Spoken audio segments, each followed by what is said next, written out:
Bom, galera, vamos começar a nossa aula do dia 5/5 de 2022. Essa é uma parte gravada, porque, obviamente, para não perder o costume, eu esqueci de gravar os primeiros minutinhos. Então, eu vou fazer uma gravação com essa pequena introdução que aconteceu ali. Depois eu coloco a parte online, o que foi que rolou ontem. Quinta-feira, a aula para a gente finalizar o capítulo 8, que é sobre transporte celular, e a gente iniciou com o transporte ativo. Na aula anterior a gente tinha visto as formas de transporte passivo, e agora a gente vai ver agora a gente vai ver o transporte ativo. Eu tinha passado lá no início dessa sessão de transporte celular esse mapa mental, o mapa conceitual, para a gente ter uma visão geral e ampla do que é o transporte celular, né? Então a gente viu o transporte passivo, né, que tem difusão, osmose, difusão dividida e mediada por canal, mediada por proteínas transportadoras ou carreadoras.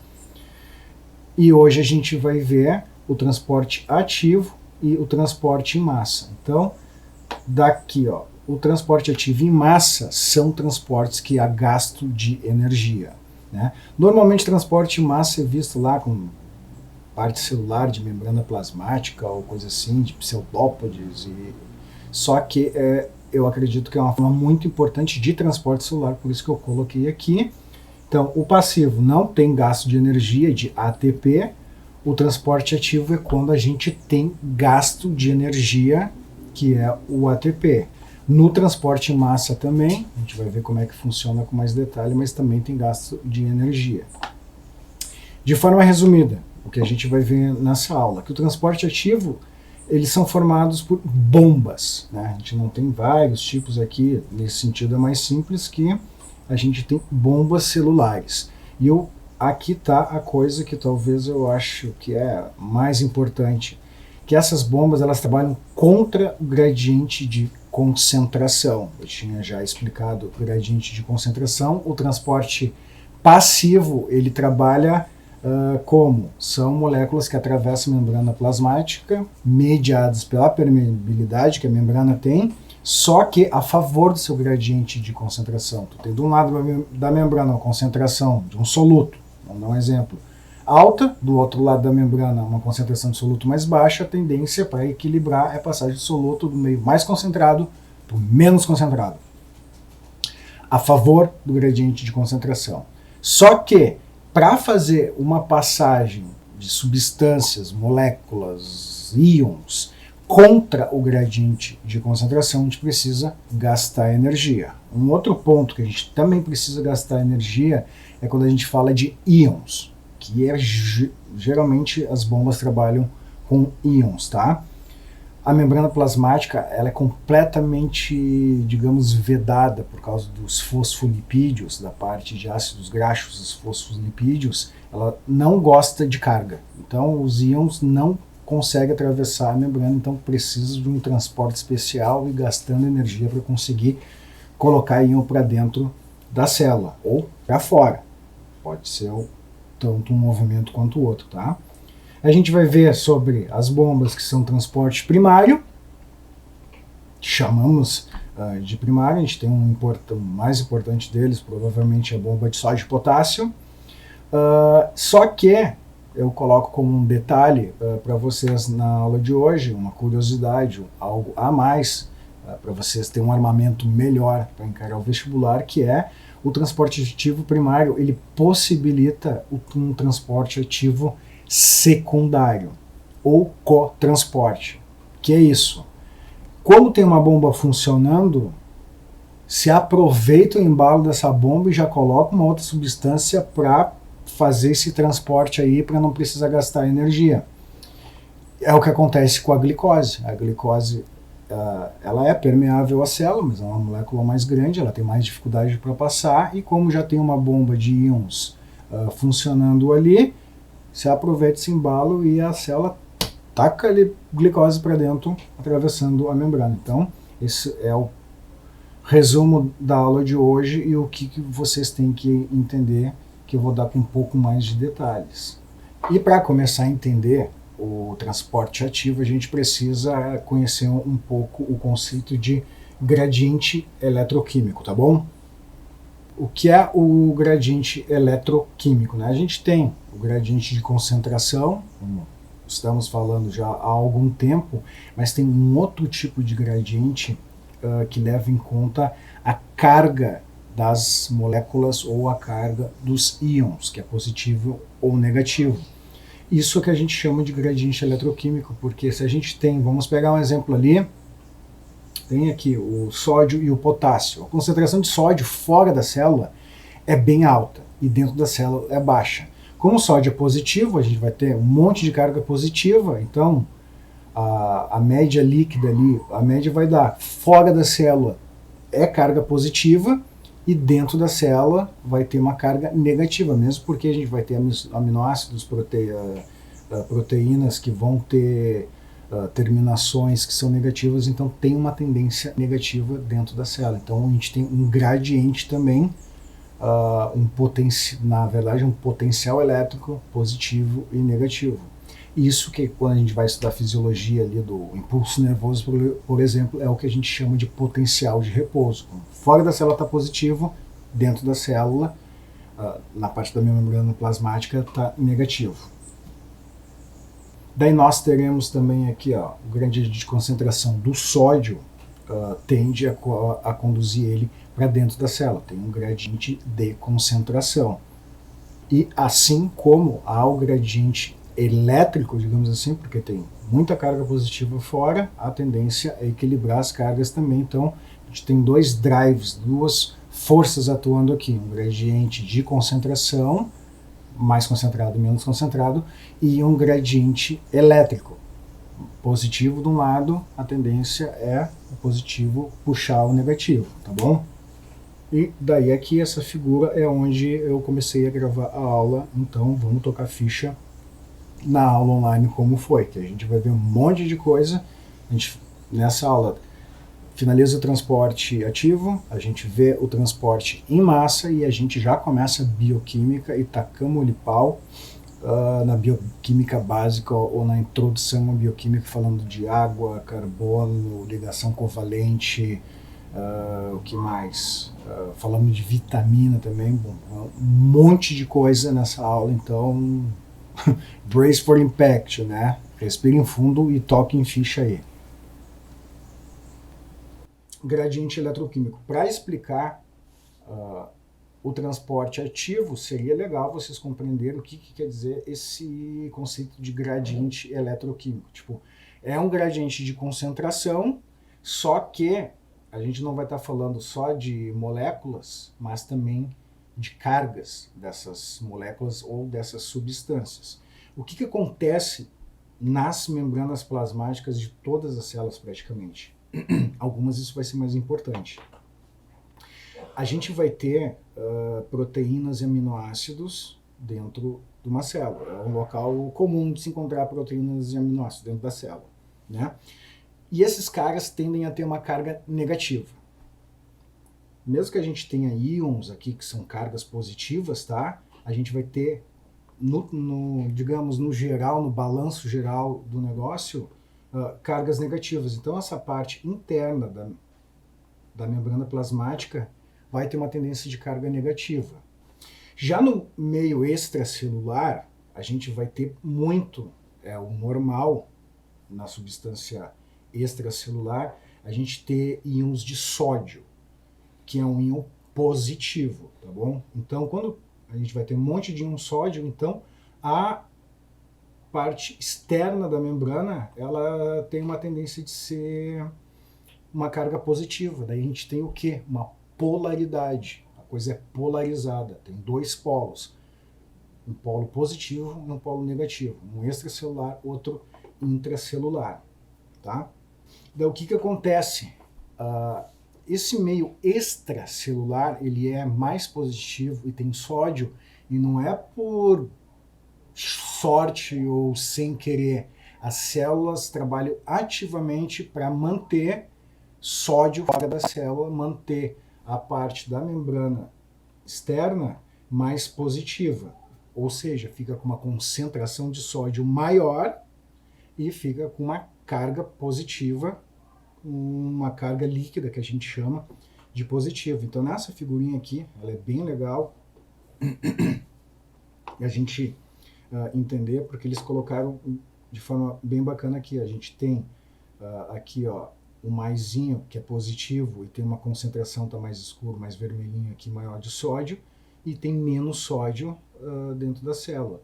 Já o seu potássio, que é um mineral, que é um íon bem importante que a gente trabalha aqui, ele vai ter mais potássio dentro da célula e menos potássio fora da célula. E para manter essa polarização positivo fora e negativo dentro, a célula precisa então passar sódio ativamente para fora da célula. O íon não é permeável na membrana plasmática, ele não passa de barbada aqui por causa daquelas características do fosfolipídio. Essas partes aqui, ó, de dentro, que são ácidos graxos, eles não têm carga, eles não gostam de coisas. Que tipo de coisas? Átomos, íons carregados negativamente ou positivamente. Então eles não passam, mesmo que a concentração esteja diferente, o gradiente de concentração não deixa passar, porque a membrana não deixa. Então a gente vai ter um tipo de proteína específica e completamente especial para a vida, que é a tal de bomba de sódio e potássio. A bomba de sódio e potássio mantém essa diferença aqui de gradiente eletroquímico, tá? O que esse cara faz? Isso aqui é uma bomba de sódio e potássio, tá? Esses hexágonos aqui estão representando o sódio. Essa elipse aqui está representando o potássio. O sódio se liga a essa proteína, se gasta ATP, que é a energia da célula, por isso que há o gasto de energia no transporte ativo, e bombeia, joga para fora íons de sódio, ao mesmo tempo que bombeia para dentro íons de potássio. Então, isso aqui provavelmente, não sei se vocês já viram no colégio, em algum momento da vida de vocês, a bomba de sódio e potássio. Essa é a função dela e como ela opera. Ela existe para manter essa diferença de potencial elétrico. Aqui vai ter essas explicações que eu fiz em escrito de forma sucinta para vocês poderem acessar mais tarde, em outro momento da vida de vocês, para estudar. Tem alguns detalhes, que isso aqui é um detalhe, bem detalhe mesmo, né? Para cada 3 íons de sódio que saem, 2 íons de potássio entram, que está representado aqui, ó, tem 3 sódio que pum, vai para fora. Esse é o barulho da bomba celularmente. E pluf, 2 potássio. Então, o exterior fica positivo, o interior fica negativo, e essas concentrações que a gente pode ver visualmente aqui. Aqui tem um videozinho que eu coloquei, vocês podem acessar mais tarde, porque se eu passar todos os vídeos aqui não dá tempo. Deixa eu passar o próximo slide. Aqui também tem um slide que eu fiz sobre o transporte ativo. Também não vou passar porque... Eita porra. Eu não vou passar porque é toda a explicação que eu acabei de dar, só que de forma bem didática, tá, gente? Tem uma narração, só que estourou aqui nos meus ouvidos. Vocês olhem também, que eu explico também a permeabilidade da membrana, e também por que esses caras carregados não passam, e os gradientes de concentração aqui tem potássio, e eu fiz uma animaçãozinha desse transporte, o gasto de ATP. Mas é para dar uma olhadinha num outro momento. Tem só 2 minutos e 53, a barbadinha, tá? Mas é essa explicação que eu dei de forma, os desenhozinhos, porque eu gosto de fazer animação quando eu tenho um tempo. Uma coisa que eu vou trazer como curiosidade, geralmente não vai ter nos livros de biologia, mas já que a gente está falando do negócio, a gente já faz um link com algo que seria legal de aparecer numa prova de vestibular, porque é algo simples conceitualmente e tem a ver com o transporte ativo, que é o que chama de transporte ativo secundário ou cotransporte. Cris, PQP. Já vai me encher de nome complicado para mais uma coisa para saber, mas calma, é bem simples, tá? O transporte ativo secundário, o cotransporte, ele funciona quando tu já tem uma bomba funcionando. E o que acontece? Como já tem uma bomba funcionando, ATP sendo gasto, a célula aproveita que já está havendo um movimento e tenta aclopar mais um cara ali para aproveitar o embalo. Essa é a descrição conceitual em linguagem comum, não linguagem de biólogo e de químico. Como é que funciona? A gente tem uma bomba, tá mantendo concentrações aqui. Ela não é muito clara, porque ela fica aqui, no caso, a ideia é que ela fica rodando e fica jogando o sódio, ó, ele quer atravessar a membrana, porque o gradiente de concentração dele aqui é maior e aqui dentro é menor, então a tendência dele é entrar, essa bomba vai fazer um giro, vai jogar de volta esse cara, só que ó, nesse embalo, essa proteína aqui, ela tem um sítio que se liga ao sódio, mas também um sítio que se liga à glicose, tá bom? Daí, quando essa bomba vai dar esse giro aqui, ela acaba pegando cata uma glicose e joga para dentro da célula. Por quê? A glicose é uma molécula bem grande, tá? Ela até atravessa a membrana plasmática, mas para ela atravessar precisa de um gradiente de concentração bem grande para ajudar a empurrar ela, mas como ela é uma molécula bem grande, ela tem dificuldade de passar na membrana, que funciona como uma malha, né? Então tem um transporte que facilita, não entra no transporte facilitado porque a gente tem aqui uma bomba que gasta ATP, mas aproveita o embalo que já está bombeando sódio, então já pega a glicose e já joga para dentro. E é só isso o cotransporte. Então, é conceitualmente simples, e eu só estou trazendo uma matéria a mais, porque a gente nunca sabe o que esses caras vão tocar na nossa cabeça no vestibular, né? Aqui a gente tem um resuminho bem legal sobre os tipos de transporte que a gente viu. A difusão simples, que é quando simplesmente uma molécula atravessa a membrana por causa do gradiente de concentração. Coloquem isso na cabeça. A gente tem o transporte passivo. Isso aqui também é transporte passivo, né? Não tem gasto de energia.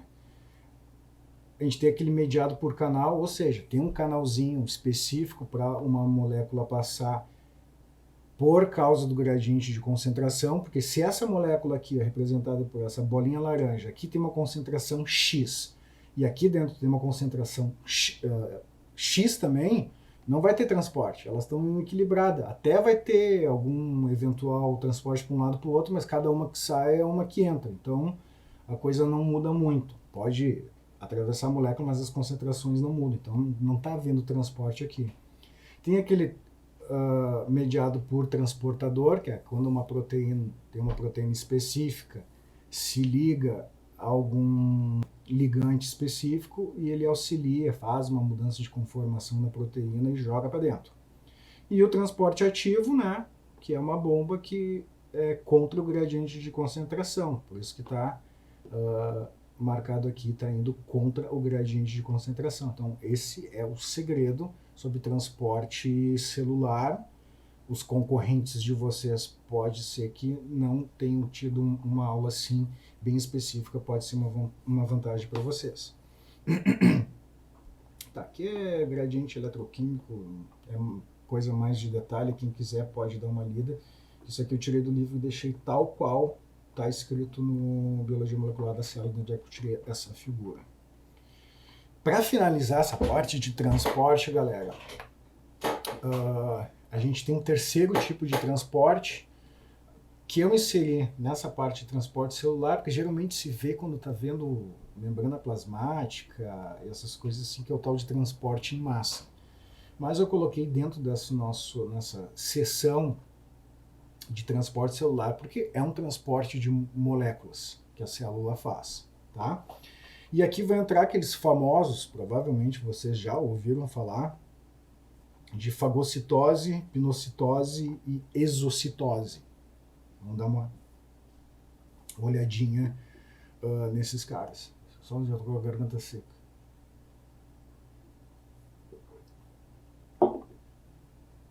Então, assim, ó, categorizando, a endocitose significa entrar na célula, endo, para dentro. E é um tipo de transporte ativo. Se gasta energia para fazer essa tal de endocitose, tá bom? Mas ela não é uma bomba, como a gente viu do transporte ativo.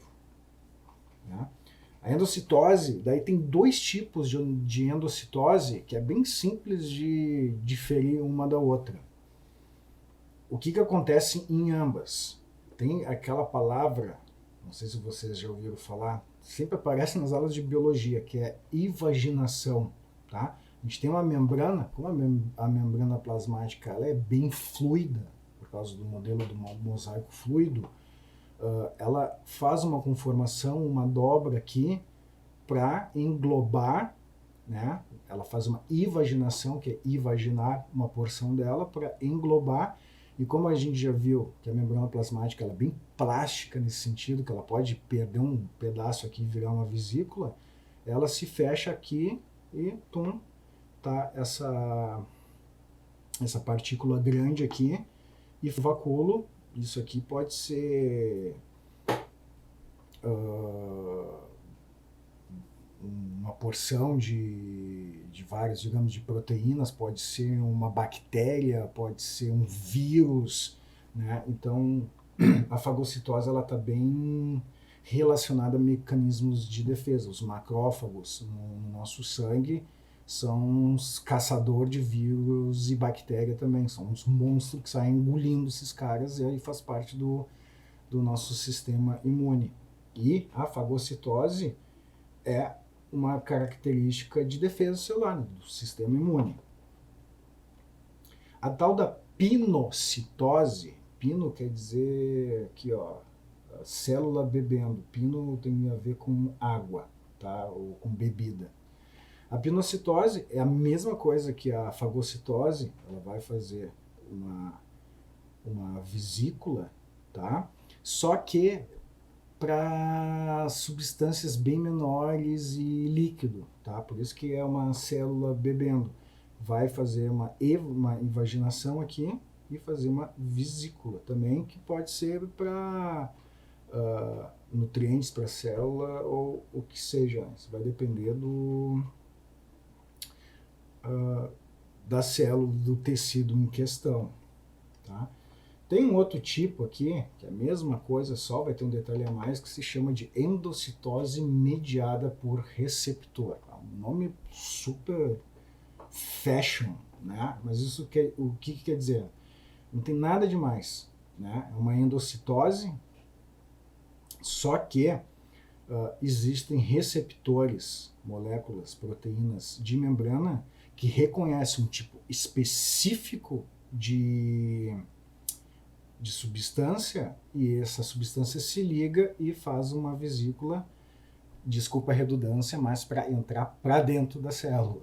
Tá? Ele vai fazer uma vesícula com aquela substância bem específica, porque as proteínas trabalham de forma bem específica. E o bacana, ou uma característica, que esse processo ele pode ser super bem regulado pela ação gênica. Tá? Se o gene dessa proteína receptora é expresso, essa proteína vai para a membrana e o trabalho dela é se ligar com o ligante dela e botar para dentro. Se tem uma regulação gênica que diz para parar dessa substância entrar, essa proteína não vai ser expressa, não vai ter na superfície da célula. Então, uma regulação. Aqui tem um videozinho que mostra exatamente isso que eu estou fazendo. Vocês podem olhar outra hora, tá bom? E por fim a gente tem a exocitose. A gente viu a endocitose, que é quando as coisas entram para dentro da célula, e a exocitose vai ser o contrário, quando as coisas saem para fora da célula. E é simplesmente aquelas coisas que a gente viu do complexo de Golgi. Né? Eu tentei ensinar para vocês que o complexo de Golgi ele tem uma função muito forte no transporte de substâncias dentro da célula, porque sai uma vesícula das proteínas modificadas no Golgi para distribuir para dentro da célula, para os compartimentos que é adequado, ou para exportar da célula. Um exemplo disso é uma célula a célula beta do pâncreas que faz insulina. A insulina vai ser modificada, terminada ali no complexo de Golgi. Se a célula faz uma vesícula, essa vesícula, que é aqui a membrana plasmática, também se funde e joga essa substância, essa proteína, para o meio extracelular. Isso aqui, no caso, é uma célula... me escapou o nome agora. Que faz hormônios, é uma célula, uma glândula, desculpe, tá? Então, uma glândula que secreta hormônios, vai fazer exocitose à torta e à direita, tá bom? Aqui tem outros exemplos, como acetilcolina, mas a gente vê mais isso aqui quando vê impulso nervoso. Bom, ao final dessa sessão, desse capítulo aqui, eu coloquei uma tabelinha com todos os tipos de transporte celular, nem todos têm gagocitose aqui também, mas difusão, que é passivo, qual tipo de material transportado e por aí vai, para ajudar vocês a ter um resumo e a estudar.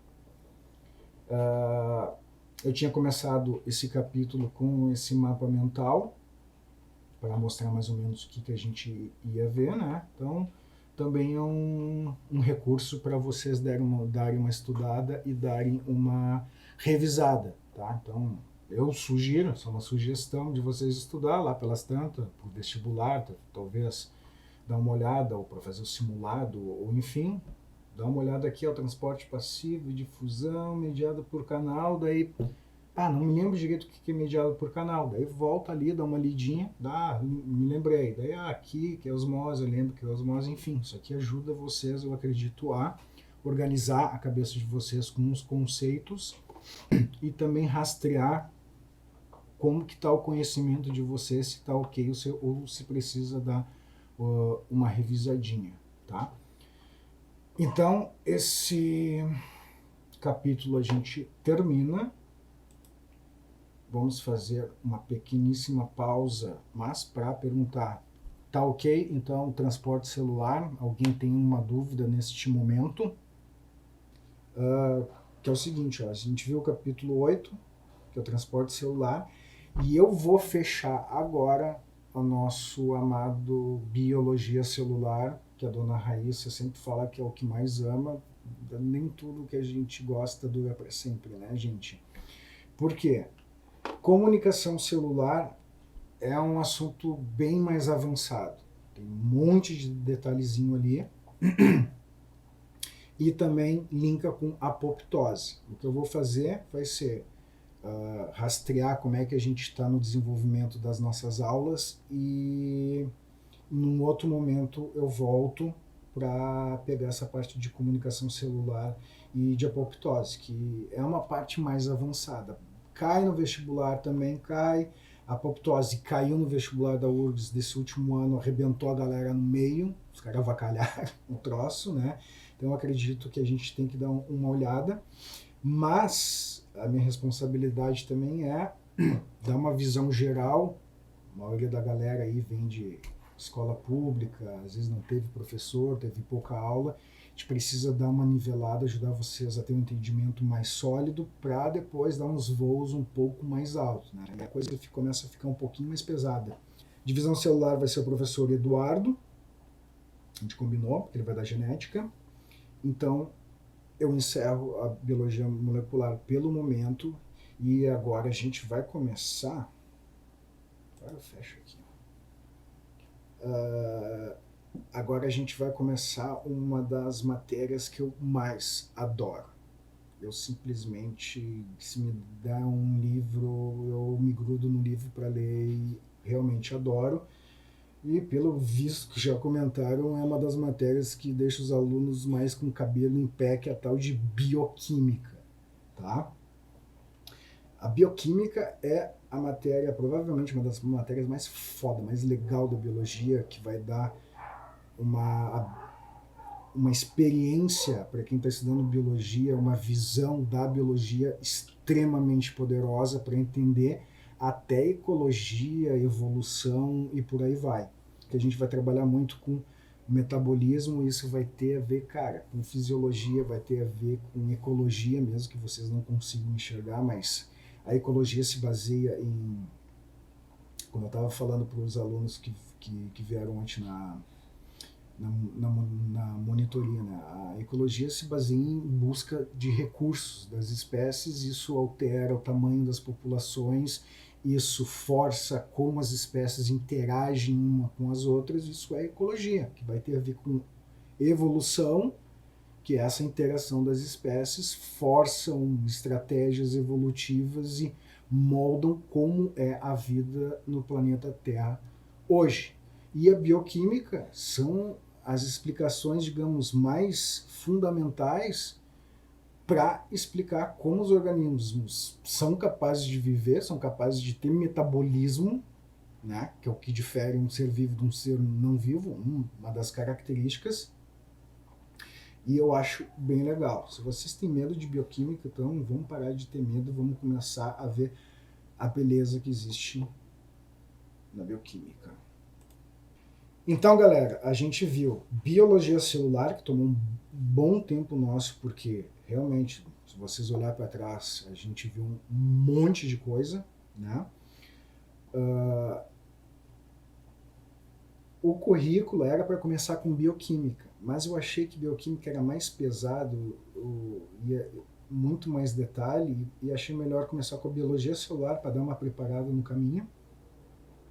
Um monte de coisa da biologia celular eu não expliquei, eu não me aprofundei muito, porque a gente precisa de alguns conhecimentos de bioquímica, que então eu vou retomar na bioquímica, porque, como eu disse, a partir da bioquímica a gente vai entender até muito melhor biologia celular.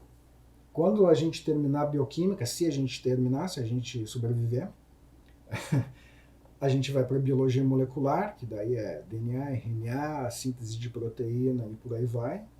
E eu acho que histologia eu não vou dar, eu acho que vai ser a Júlia que vai dar, a Júlia faz medicina, bem melhor que eu para dar essas partes de histologia humana e de fisiologia humana, e eu acho que a Júlia que vai conectar essas aulas de histologia com fisiologia humana, que é bastante inteligente também, ao meu ver. E o plano é o seguinte, o que eu fiz? Eu não dividi em aula também, que nem outros professores fazem, porque é difícil ter um controle do que a gente vai dar fechadinho por aula, então eu também dividi por capítulos.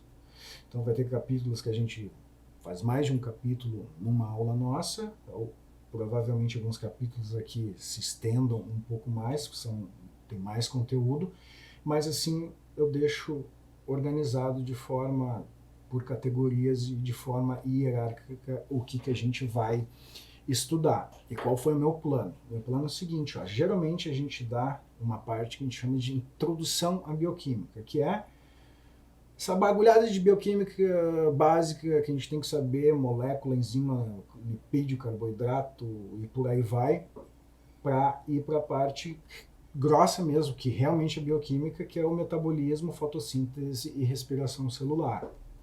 Tá? Esses 6 primeiros capítulos aqui eu já deixei no Drive lá, para quem quiser dar uma olhada antes se quiser, ok? Eu já deixei esses 6 aqui e eu vou fazer o seguinte, eu vou dar uma rushada nesses 6 aqui, eu vou dar vou apontar as coisas mais importantes para a gente ir para o metabolismo, só que daí, por exemplo, esse capítulo 1 tem uma porrada de slide, porque no slide eu deixo o texto ali para vocês terem uma referência, para dar uma lida, para dar uma lembrada, por isso que tem bastante slide e tem texto. Então, eu vou dar uma passada rápida sobre carbono, água, sais minerais, aminoácidos, enzima, lipídio, porque a gente vai continuar falando depois na parte que realmente interessa a gente saber e que vai nos consumir mais tempo e mais fosfato ATP do nosso cérebro para entender. Então, vou dar uma passada rápida nesses primeiros capítulos aqui. Daí, de novo, eu dou uma explicada no que eu acredito que é mais crítico vocês saberem para a gente utilizar depois. Obviamente vou ter que deixar um monte de detalhe sem explicação, vou passar por cima, porque senão a gente ia ir até o final do ano só na introdução à bioquímica. Mas então tem esse material aqui para vocês lerem. E se alguém tiver alguma dúvida ou quiser discutir, já falei, meus canais para comunicar tá aberto, já conversei com alguns colegas de vocês também fora do cursinho ali, em outra hora, pedindo alguma ajuda, e a gente está à disposição dentro do que pode. Eu trabalho o dia todo também. À noite vocês também estudam e trabalham, no final de semana eu também posso dar uma conversada com vocês se quiserem, se o bicho pegar. Tá? Então esse primeiro capítulo a gente vai ver algumas coisas bem essenciais sobre entender bioquímica e entender bioquímica da vida, ok? E aqui tem umas coisas que são bem legais, é uma pena que a gente tem é um curso pré-vestibular, vocês têm outras matérias para estudar, tem um monte de matéria de biologia para estudar também. E seria bacana se a gente tivesse bastante tempo e mostrar cada detalhe desse negócio e deixar vocês uns ninja nisso aqui. Porque não é muito difícil deixar vocês ninja nisso aqui. Só precisa de um pouco de tempo. A outra me diz que tem medo de ciclo de Krebs. Tá certo, mas é que tem medo mesmo. Sabe por quê? Porque quando a gente tem medo, a gente leva a sério. Quando a gente não tem medo, a gente tira pra barbada, a gente toma um toco, né? Mas vocês vão ver, eu acho o ciclo de Krebs muito massa, para não falar outra palavra. Tá, os objetivos que vocês podem ler depois. Então a primeira coisa, galera, de bioquímica, é dar uma falinha, perder um pouquinho de tempo no tal do carbono, tá? Esse cara, o carbono, como está escrito aqui, ó, a gente conhece o carbono desde do Paleolítico ou antes do Paleolítico, porque se utiliza o fogo, o carvão, desde, sei lá, né? Aqui está escrito desde a antiguidade, mas isso aqui desde a pré-história, né? Então, nós como seres humanos, a gente já tem uma ligação com o carbono bastante histórica. Só que daí para analisar, para a bioquímica, como é que a gente pode começar? A gente vai lá na fotossíntese falar bastante sobre esses dois tipos de carbono que existem, né? Que a gente categoriza, o inorgânico e o carbono orgânico. Então é bom isso aqui é um tópico bem importante para a gente entender o que vem depois. A gente chama de carbono inorgânico quando a gente tem o carbono em moléculas que é meio redundante falar que não são orgânicas, que a gente não encontra em seres vivos. Por exemplo, o CO2. Tá? O CO2, a gente tem o CO2 na atmosfera. A gente tem carbono em hidrocarbonetos de petróleo. O petróleo é baseado em moléculas com cadeia de carbono. O grafite também o grafite que é esse do lápis, né? Ele é carbono puro, né? A gente chama que é um carbono inorgânico. Grafeno é um tipo de nanotecnologia, não me lembro direito o nome. O tal do diamante também, acho que todo mundo sabe que o diamante e o grafite têm a mesma composição química, só a distribuição dos átomos são um pouquinho diferente e faz uma diferença brutal na forma, na apresentação, né, do grafite e do diamante. E o carbono que eu coloquei é usado até em datação geológica.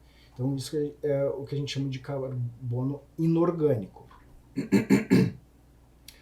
O carbono orgânico, ele tem esse nome por causa da química orgânica, né? Eu acho que vocês estão tendo vocês estão tendo aulas de química, e a química ela é dividida em química orgânica e química inorgânica, né? A química orgânica são aqueles o estudo daqueles compostos, né, com carbono é a peça principal dos determinados compostos, e a química orgânica é horrorosamente maior e com mais conteúdo e mais funções do que a química inorgânica. Vocês tiveram alguma coisa de química orgânica, ou vocês têm ideia de química orgânica ou inorgânica, galera? João perguntou: hidrocarbonetos não são orgânicos. João Victor, agora me escapou. O hidrocarboneto, eu acho que ele está dentro da química orgânica. Não, o hidrocarboneto são compostos orgânicos, na verdade, tá? Isso aqui está errado, essa coisa aqui que o hidrocarboneto de petróleo está dentro do carbono inorgânico, porque ele realmente é dentro da química orgânica, porque assim, ó, tá, vocês estão vendo mais ou menos isso em química. O que acontece? A química, eu acho que você sabe, tem 4 funções inorgânicas: sal, base, ácido e óxido, né? São só 4 funções inorgânicas. Quando tu vai estudar a química orgânica, aí ferrou, cara, porque tem álcool, cetona, hidrocarboneto, eu não me lembro de cabeça, tem umas 10 ou 12 funções orgânicas. Tipo, na química inorgânica a gente tem 4 funçõezinhas só: ácido, base, óxido e sal. E na química orgânica a gente tem um monte de funções orgânicas. E cada uma, as reações, é de chorar, né? Mas enfim, eu vou corrigir isso aqui que me passou, me desculpem. E o carbono orgânico, né, ele é extremamente importante para a vida, porque assim, ó, a vida é do jeito que a gente conhece no planeta Terra. Até onde eu sei, ninguém descobriu vida em outro lugar do cosmos, tá? Mas a vida no planeta Terra, ela é baseada em carbono, tá? A gente vai ver açúcar, lipídio, proteína, ácido nucleico, cara, tudo quanto é molécula que a gente encontra na célula, a base é carbono. Então, assim, ó, o carbono é um átomo tão especial, ele tem características químicas tão distintas só dele, e ocorreu na evolução, na origem da vida, de se utilizar, né, a vida iniciou com compostos de carbono, que para quem estuda química, bioquímica e por aí vai, é muito difícil para nós, biólogos ou químicos, a gente tentar imaginar uma forma de vida que não seja baseada em carbono, né? Por quê? Mas pode existir formas de vida baseada em outras coisas, energias e coisas. Daí não sei. Daí já não entra em ciência, né? Daí começa a entrar talvez em outras esferas. Mas a gente tem explicações químicas que eu vou dar para vocês. Agora, não existe outro átomo capaz de fazer, vou fazer um spoiler, isso aqui, 4 ligações. Essa é a explicação rápida, tá? O carbono é extremamente plástico, com quem ele pode se ligar, ele pode formar moléculas tão distintas como eu falei para vocês aqui, ó, desde açúcares, lipídio, proteína, ácido nucleico, tudo tem um esqueleto de carbono, e essas moléculas são extremamente diferentes umas das outras e possuem propriedades químicas muito distintas umas das outras, apesar de ser feito praticamente dos mesmos conjuntinhos de átomos, só que eles conseguem se arranjar de formas tão diferentes por causa de quem? Do carbono. E a gente não tem outro elemento químico na tabela periódica tão plástico quanto o carbono. Existem candidatos, tipo, sei lá, tem o silício, tem os que estão na mesma posição da tabela periódica do carbono, mas eles até conseguem se fazer bastantes ligações, mas não à temperatura que a gente tem no planeta Terra, ou temperaturas que são muito altas, ou temperaturas muito baixas que inviabilizam outra coisa que a gente vai falar depois, que é essencial, que é a água líquida. Ah, mas precisa existir água líquida para existir vida? Provavelmente. Provavelmente porque as reações químicas precisam estar numa solução. E a solução que melhor funciona de longe é água. Se a gente utilizar um outro tipo de solvente, que a água é um solvente, poderia se testar com álcool etílico, com formol ou com qualquer outra coisa, não tem a mesma plasticidade das reações químicas do que a água com o solvente. Aí começa a cortar os nossos naipes de tentar pensar em formas de vida que não tenha carbono ou que não tenha água. E isso, por um lado, até é bom, porque todos os esforços que a nossa civilização tem para explorar o universo, a gente está mirando em locais que possa ter água líquida e potencialmente carbono, porque daí não existe nenhuma limitação química que possa existir ou ter sido formada há milhões de anos atrás num planeta lá na Casa do Chapéu com compostos orgânicos, que existe compostos orgânicos no universo todo, uma coisa não é uma exclusividade da Terra, e pode ter se organizado também em ácidos nucleicos, em proteínas, enzimas, e haver formas de vida desde microscópicos procariontes simples até formas de vida, quem sabe até mais evoluídas, digamos assim, que nós. Então, cara, eu acho esse tipo de pensamento, de lidar com essa matéria, muito legal, é por isso que eu gosto muito dessa matéria. Eu espero que vocês comecem a talvez até um pouco mais de simpatia se a gente começar a pensar dessa forma. A chamada vai terminar em 10 minutos, ok? Quando eu pisco o olho já passou 10 minutos. Quando a gente gosta do troço, é assim. Eu preciso que vocês me respondam, me respondem rápido, por favor, tá? Vocês viram, vocês sabem o que é ligação covalente? Cara, abre o microfone aí, escreve rápido, sim, sim, sim, sim. Tá, beleza. Massa. Daniel, não sei. Não sei, ok. Sim. Tá, valeu. Obrigado pela agilidade. Então, eu vou passar. Massa que vocês. Eu tinha conversado com a professora Natália antes de começar o extensivo, e foi uma das razões que eu deixei bioquímica para depois. Porque eu estava esperando que o pessoal da química desse essa parte de ligações, ligação covalente e por aí vai, porque a gente vai precisar saber disso para entender os porquê que as moléculas orgânicas que a gente vai ver funcionam de um jeito ou do outro, né? Ligação covalente não passa de compartilhamento de elétrons, tá?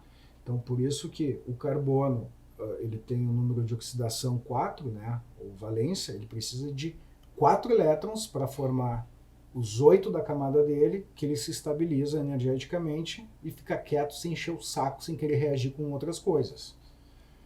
Aí que entra a nossa super habilidade do supercarbono. Ele pode se ligar com 4 átomos de hidrogênio, fazer o CH4 ou gás metano, tá?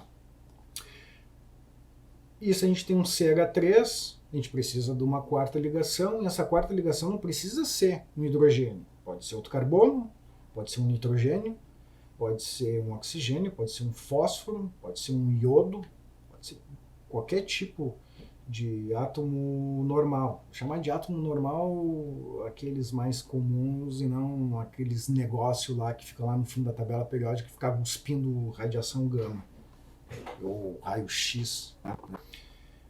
Só que não existe uma regra que tem que ser um hidrogênio aqui ou aqui. Pode ser um outro carbono aqui também. Como pode ser um nitrogênio e se um outro carbono pode ter um outro tipo de átomo ligado. E isso dá uma plasticidade infinita praticamente de tipos de ligação. E como cada átomo ele tem um tamanho, um átomo, quando a gente tem 3 átomos de hidrogênio, que são átomos bem pequenininhos, eles têm uma conformação. Se entrar um átomo de nitrogênio aqui, que é um átomo maior, ele já vai empurrar um pouco o hidrogênio para o lado e já tem uma conformação tridimensional diferente. E tendo conformações tridimensionais diferentes, a gente vai ter características físico-químicas completamente diferentes às vezes, e isso vai se refletir biologicamente tipos de moléculas diferentes com funções diferentes. Então, essa é a explicação do carbono. Beleza, você sabe, ligação covalente, a gente está grande, a gente toca ficha. A água. Eu praticamente já expliquei a coisa mais importante da água, ali falando do carbono, que a importância da água é do que a gente chama de solução. É uma matéria da química também, tipo, a gente está falando de bioquímica, então vai ter bastante matéria da química aqui, né?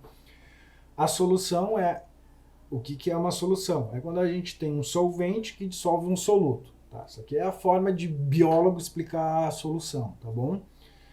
E as células possuem soluções no citoplasma. O citoplasma é uma solução, vai ter soluto lá. Olha, o soluto entra organela e entra átomos, outras substâncias ali. E a água é o principal solvente.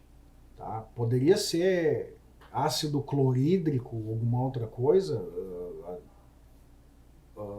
Não, porque não vai acontecer essas coisas que eu vou explicar agora. Tipo, a água é um solvente que tem características, digamos que bem únicas, por causa que a molécula de água possui características completamente únicas também.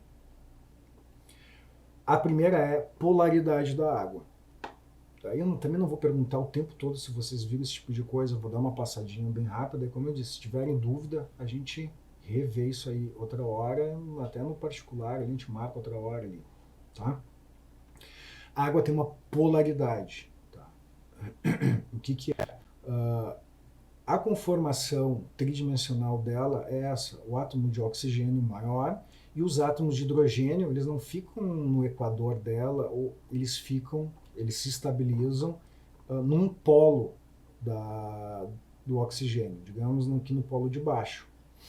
E torna a molécula da água uma porção dela mais negativa, tá? Porque vai ter elétrons aqui e aqui vai ter os hidrogênios para contrabalancear esses elétrons, e uma porção, no outro polo dela, mais positivo. Tá? Então, uma porção da molécula é negativa e o outro lado dela, o outro polo dela, é positivo. Qual que é a importância disso? Toda, absolutamente toda diferença. Porque esses polos vão fazer atração eletroquímica. Aquelas coisas que a gente já viu. É o que vai explicar a solubilidade que um solvente tem, que a água tem como solvente. Mas antes, vamos só ver aqui. Tá, então, um polo da molécula de água é positivo e o outro polo da água é negativo. Isso vai fazer diferença, de novo, toda e completa diferença para existir a vida como a gente conhece. Algo interessante que a água faz são a tal de pontes de hidrogênio. Também não sei se vocês já viram em química, eu acho que sim, porque tem a ver com ligação química. A ponte de hidrogênio é o que a gente chama de ligação fraca. É uma ligação que não tem muita força. Por exemplo, energia de dissociação da ponte de hidrogênio, 23 kJ por mol. Energia de dissociação de ligações covalentes entre a ligação do oxigênio e do hidrogênio, 470 kJ.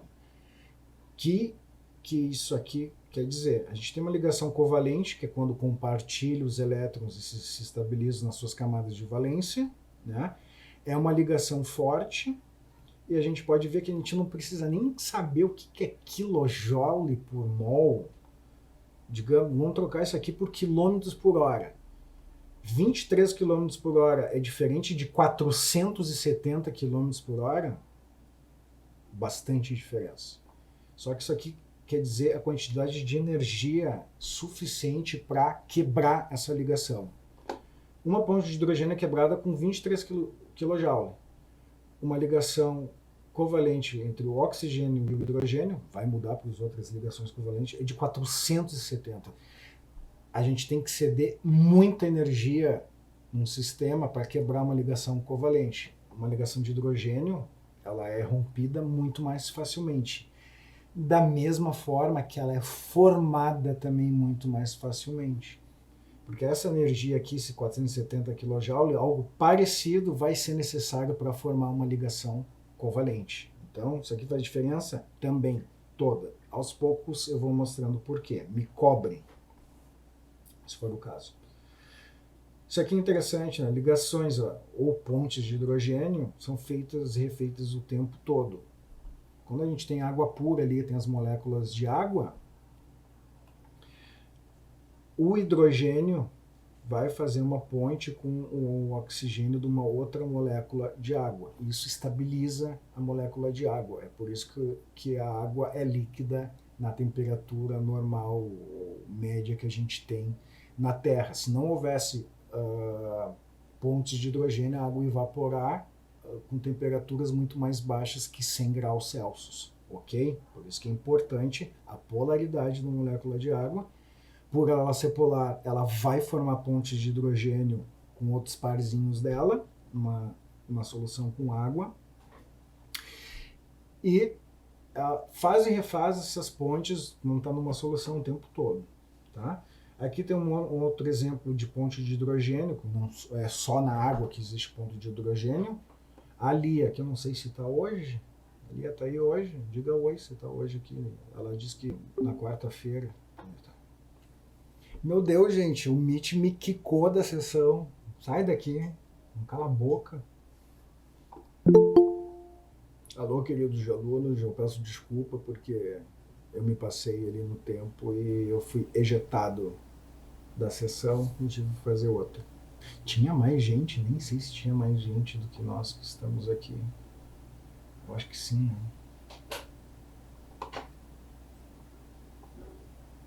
Tá, mas eu vou tocando ficha ali. Tem mais 15 minutos de aula, tem mais 45 minutos de aula para descontar os atrasos de vocês. Tá, nesse ponto aqui, é só por curiosidade. Isso aqui é um ácido nucleico, tá? Vai ter fosfato, açúcar e uma base nitrogenada.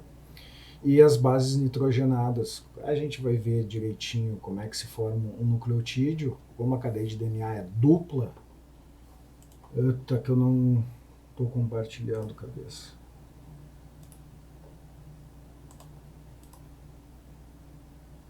Tá gravando desde o início, valeu, não, mas valeu mesmo. Obrigado por ter pensado em mim. Tem galera entrando. Então, assim, é só para mostrar que a ponte de hidrogênio não é só entre moléculas de água, tá? A gente vai ter um nucleotídeo aqui, isso aqui é uma timina, vai ter átomos de oxigênio e de hidrogênio entre essas duas cadeias, porque o DNA é uma fita dupla, tá, gurizada? E essa fita dupla de DNA, ela é estabilizada, ela fica grudadinha com uma fita dupla por causa do que? Pontes de hidrogênio, que é uma ligação super simples, que ninguém poderia dar bola, mas é o que mantém uma dupla fita de DNA, ou seja, é essencial esse negócio aqui. Passando, é legal entender por que a água é um solvente ou o grande solvente da química orgânica, da bioquímica, da vida.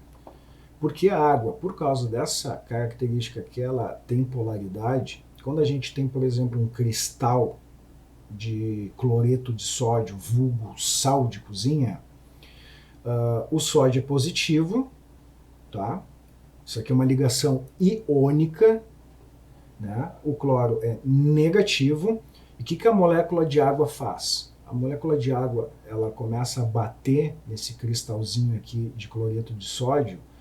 A porção positiva dos hidrogênios vão ser atraídos eletricamente pelos íons de cloro aqui, e a parte negativa do oxigênio vai ter afinidade com os íons de sódio que são positivos. Então, eles fazem um arrastão aqui, ó. Eles deixam o coitadinho do sódio, ele é cercado por moléculas de água e com a parte negativa da molécula de água, coisa do íon sódio.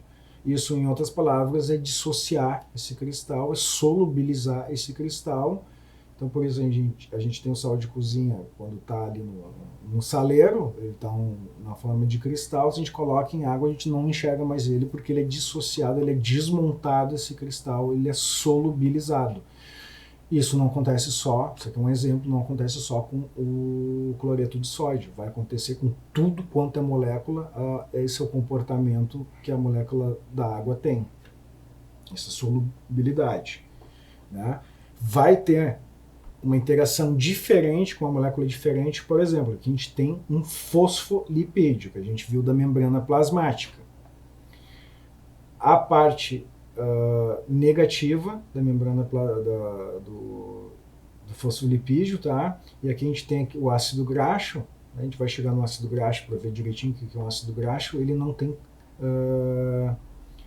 carga, tá? O que vai acontecer? A molécula de água vai tender a ser repelida, porque esse cara não tem carga, tá? Que é o que acontece nessa parte da figura aqui, ó. Quando a gente tem duas moléculas, tá? Quando é uma molécula só dessa, vai ter água na volta, porque tem água na volta, mas ela vai tender a se repelir. Só que quando a gente tem duas moléculas e a gente tem esse ácido graxo, ele é hidrofóbico, as moléculas de água que têm essa polaridade, uma carga elétrica, elas ficam sendo repelidas, e isso vai se estabilizar se não tiver moléculas de água aqui. Então as moléculas de água são naturalmente repelidas e esses ácidos graxos ficam de forma estável e sem água aqui. É assim que é formada uma membrana plasmática de forma completamente, quimicamente, espontaneamente. Tá? Por isso a gente acredita que a vida apareceu na Terra não por um ato criador, mas por química. Né? Porque essa é a tendência que as moléculas têm, de formar as micelas, lá como a gente viu, membranas plasmáticas. Né? Se tiver esses caras aqui, mesma condição, num outro planeta, esse negócio vai se repetir, vai acontecer. Né? Se a gente for planeta Casa do Chapéu a 5 bilhões de anos-luz daqui e colocar nesse planeta, ou esse planeta tem essas moléculas, vai se comportar dessa forma. Pode estar aqui na Terra, pode estar do outro lado do universo. Isso aqui eu vou passar, porque é uma coisa mais da química mesmo, depois eu falo de pH e ionização. O terceiro tópico, capítulo sais minerais, é um conceito simples, tá? Sais minerais, eu coloquei aqui, são compostos inorgânicos, a gente vai ser cálcio, fósforo e por aí vai, a gente vai ver quais são os principais, tá? Isso aqui é bom saber. Os sais minerais, eles não fornecem energia. Eles têm outras funções biologicamente, porque a gente vai ter as moléculas que a gente chama de energéticas, que vão ser carboidratos, lipídios.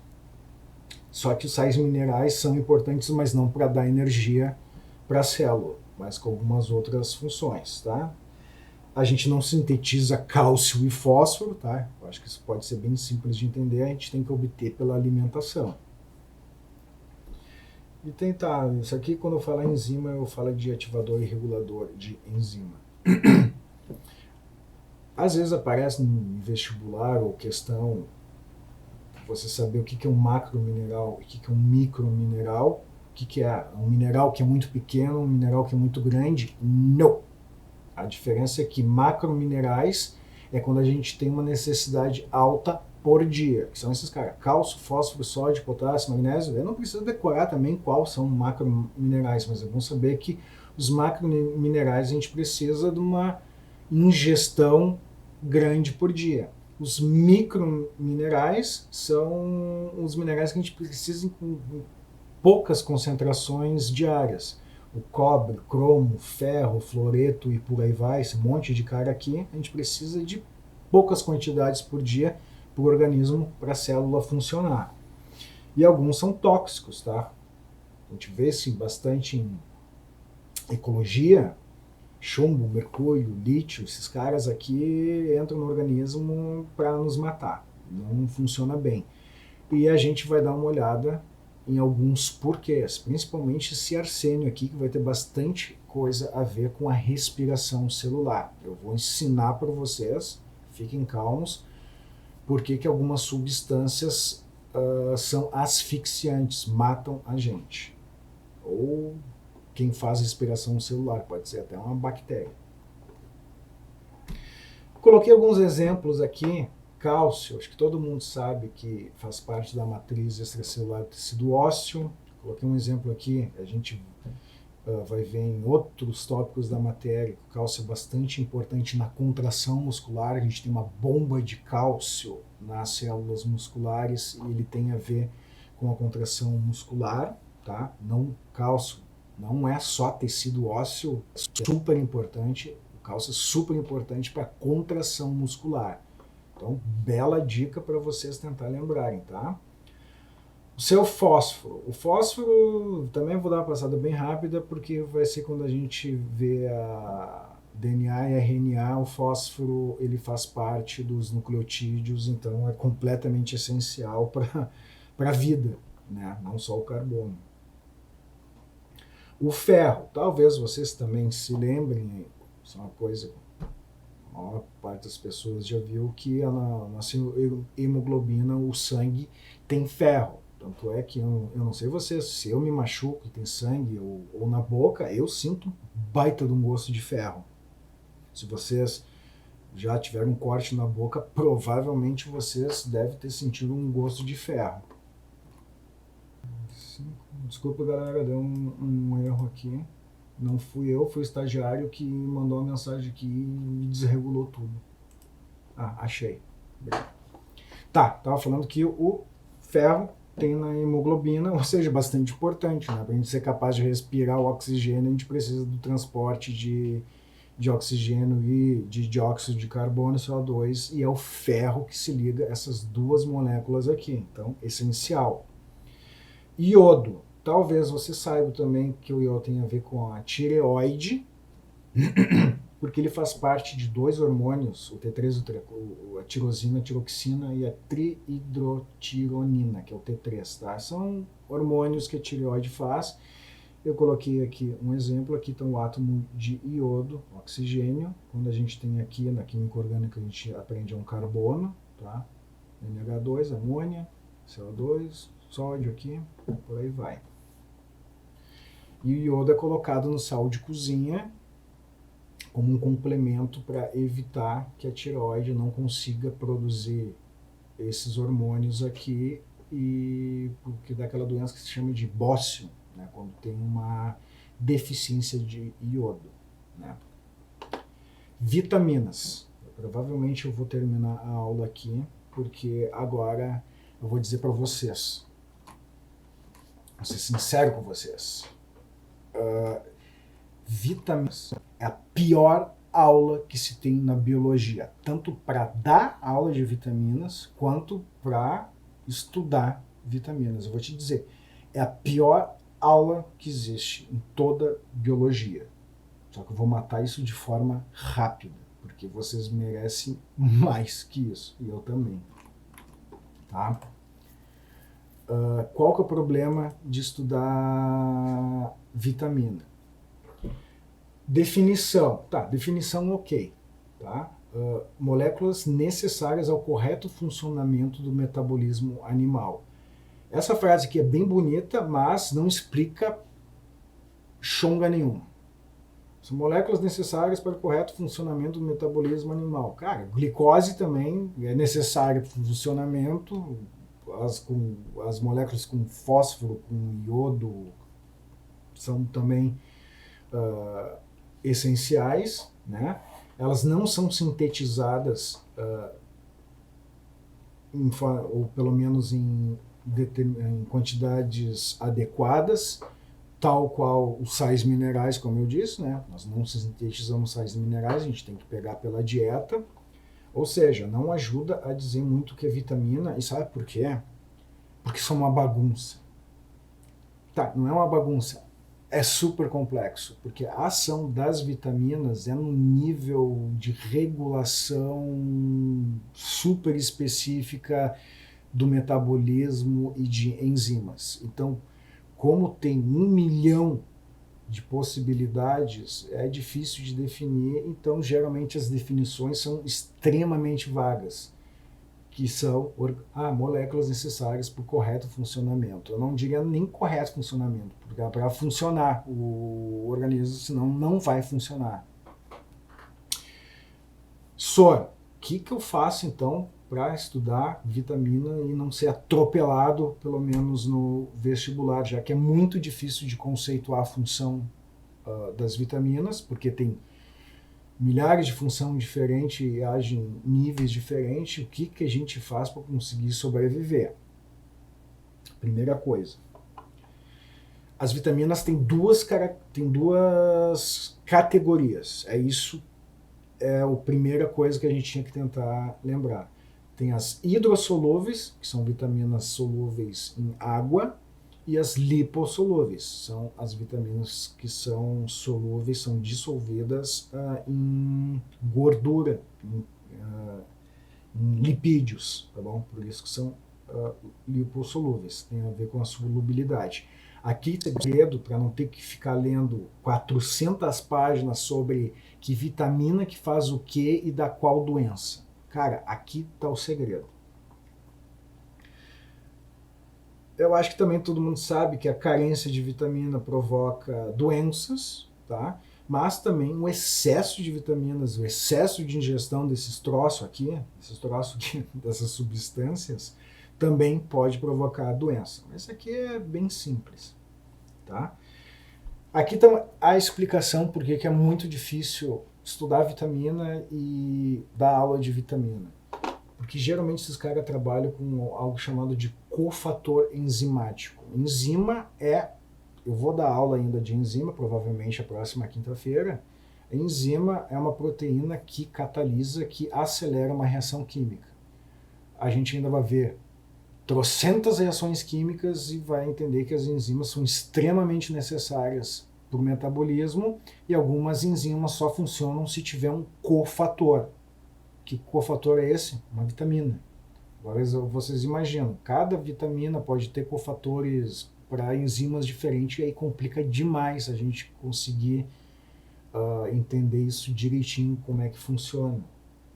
Como tem aqui, ó, vitamina D, produzida na pele, participa diretamente de catálise sem ação de proteínas, enfim, é difícil até de explicar para vocês nesses termos aqui. As vitaminas não produzem energia, também é bom a gente entender. Quando a gente ingere vitamina, ou a gente vê que o médico receita vitamina, não é para produzir energia. A energia, os lipídios, os carboidratos, como eu disse, os sais minerais também não são energéticos, né? Aqui, ó, eles intervêm como catalisadores, eles ajudam as enzimas nas reações biológicas. Então, realmente, aonde ela se encaixa é muito variável, então fica muito difícil estudar e ter que decorar todas as vitaminas e tudo que elas fazem. Por isso que fica bem difícil estudar. Tá, aqui tem um exemplo de cofator enzimático. Eu vou pular na aula de hoje porque eu vou dar essa aula. Falta 1 minuto para terminar, mas eu vou terminar, vou matar isso aqui bem rapidinho. Segure um pouquinho. A gente tem aqui, ó, como eu disse, as vitaminas, tem as hidrossolúveis, que geralmente são coenzimas, que é isso aqui que eu falei, que a gente vai ver ação enzimática na outra aula, e as lipossolúveis, que não atuam como coenzimas. Isso aqui já vai dar uma dica para a gente entender como é que funciona as vitaminas. Daí, realmente o problema de estudar isso aqui, primeiro, o complexo B, as vitaminas B, não sei se vocês sabem, tem B1, B2, B9, B12, B11, B42, sei lá, tem um monte de vitamina, de tipo de vitamina B, por isso que se chama de complexo B. E cada desgraça de tipo de vitamina dessa tem uma ação e tem uma fonte diferente. Daí vira um pânico, realmente um terror conseguir estudar e entender vitamina. Não tem nem... Os caras colocam esse negócio aqui de vitamina B1 tem no feijão, na banana e no ovo. Cara, não dá para decorar esse tipo de coisa. Porque existe... Não é só no feijão, na banana e no ovo. Não vai poder ter isso numa prova do vestibular. Tem outras fontes. Listar todas as fontes de uma vitamina, vai ter uma lista gigantesca, não é viável para estudar ou para perguntar. Então, fonte de vitamina é bom de ter, de saber, de ter no celular ali, coisa, vou comer um feijão ali para ter B1, não ando comendo muito feijão ou algum desse aqui. E decorar também as doenças que a falta dessas vitaminas causam, vira uma decoreba também, porque isso aqui, como eu disse, funciona lá no nível enzimático de cofator. Não é muito lógico a ação dela, a falta dela, o que vai acontecer. Daí vira uma decoreba. E eu acho que estudar vitamina também vira uma nojeira, porque a gente vai ver a berbere, a língua geográfica, da B2, a B3 dá essa desgraça aqui na pele, é uma nojeira, é um escambau isso aqui. Então eu não vou perder meu tempo e o de vocês fazendo uma decoreba desgraçada, mas eu não vou deixar vocês na mão, eu tenho algo aqui bem legal que eu criei fazendo essas aulas para vocês, tá?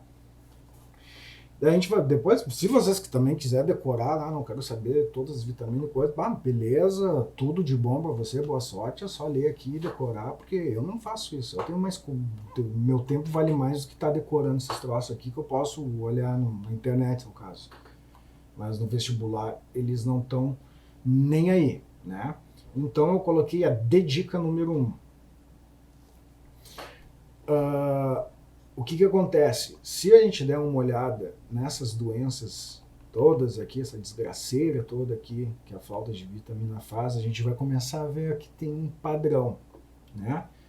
Eu botei aqui, se a gente for decorar todo o complexo B, o nome específico de cada uma, porque o C é ácido ascórbico, a B12 é cianocolabalamina e coisa, não tem graça. E todas as doenças relacionadas a essa carência é uma decoreba da desgraça e isso não é legal. Eu não gosto de decorar. Eu gosto de matéria que a gente tem que compreender e criar relações, né?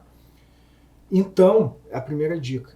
O complexo B, que é um monte de vitamina que eu botei aqui, e a vitamina C, então fica B e a C, B12, B9, B escambau, são hidrossolúveis. As outras não vão ser o quê? Vão ser lipossolúveis, tá? Então, se vocês decorarem pelo menos isso, que é bem barbado, B e C são hidrossolúveis, a gente já vai matar essa história toda. Mas depois eu coloquei aqui as lipossolúveis. Aí a gente vai ter o retinol, que dá essa desgraça no olho, a falta da vitamina A, vai ter o calciferol, que tem a ver com o esqueleto, a E, que tem a ver com o sistema nervoso e antioxidante, e a K, que tem a ver com coagulação, e também vira uma baita de uma decoreba e não tem graça. Mas o que eu fiz aqui? A gente tem que ser inteligente, galera. A gente tem que tentar encontrar padrão nas coisas, em vez, essa aula de vitamina ia levar 2 horas para a gente ver tudo isso aqui. A gente vai matar em 1 minuto. Como? É sem graça ter que decorar as hidrossolúveis, que cada uma faz, e as lipossolúveis também. Só que o seguinte, o que eu encontro de padrão? Essas hidrossolúveis B e C, a carência delas, elas têm doenças características específicas, tá? Por exemplo, olha só, a vitamina B3, que é a niacina, ela dá pelagra, a outra dá glossite. Então, são coisas bem específicas, porque as lipossolúveis a gente já sabe. Sabe como? Aqui tá errado também, lipossolúveis, cara. Desculpa, isso aqui foi o estagiário que fez, tá? Foi esse filho da mãe que fez. As lipossolúveis, o que acontece? Meu filho, você precisa pegar um sol, precisa de vitamina D. A gente não aprende desde criança que a gente precisa ir para o sol para fixar a vitamina D. Então, a vitamina D é para peles e para os ossos. A gente já sabe desde criança, eu acredito que você sabe. Outra que a gente sabe é: meu filho, come cenoura, senão você vai ficar com deficiência das visão. A avó vai lá e fala para nós: enche a gente de cenoura, de espinafre, aquela desgraça toda lá. Porque a vitamina A tem bastante vitamina A e ela é bom pro zóio. É assim que a gente aprende, não é? Agora tem duas aqui que não seja tão óbvio que a gente aprende desde criança. Só que a vitamina K, ela vem do dinamarquês coagulation, alguma coisa que é de coagulação. Então, K de coagulação com K, daí fica mais fácil decorar. A vitamina E é uma vitamina também que anda bem falada nos últimos anos por causa dos antioxidantes, envelhecimento, isso vai ter a ver com o sistema nervoso, é a vitamina que realmente antioxidante, isso tem a ver com o envelhecimento das células e tem a ver com o sistema nervoso. Galera, matamos toda aquela desgraça que ia levar 2 horas para estar decorando e provavelmente vocês se livram das perguntas que vêm com vestibular. Hidrossolúvel, tá? Aquele monte de doença nojenta, que é bem específica, a pele que dá problema, coisa do olho ali que dá problema, e as lipossolúveis, que é a que a gente vê desde criança, descrição, a D e a K talvez não, mas a E também a gente meio que sabe, as lipossolúveis são super específicas, a gente sabe, ó, K coagulação do sangue, A tem a ver com os olhos, D pele e osso, e a E que é dos antioxidantes, que tem um monte de propaganda aí de tem que tomar vitamina E, antioxidante, coisa. Então, assim, então, em 5 minutos a gente matou uma desgraça que a gente ia levar 2 horas estudando e amanhã, ou 5 segundos depois, vocês não iam nem lembrar. Porque não tem como a gente chegar aqui e dizer o ácido ascórbico ou coisa lá, da AVC hemorrágico ou coisa. Então, é a forma que eu encontrei para a gente ganhar tempo e também não ficar desarmado para o vestibular.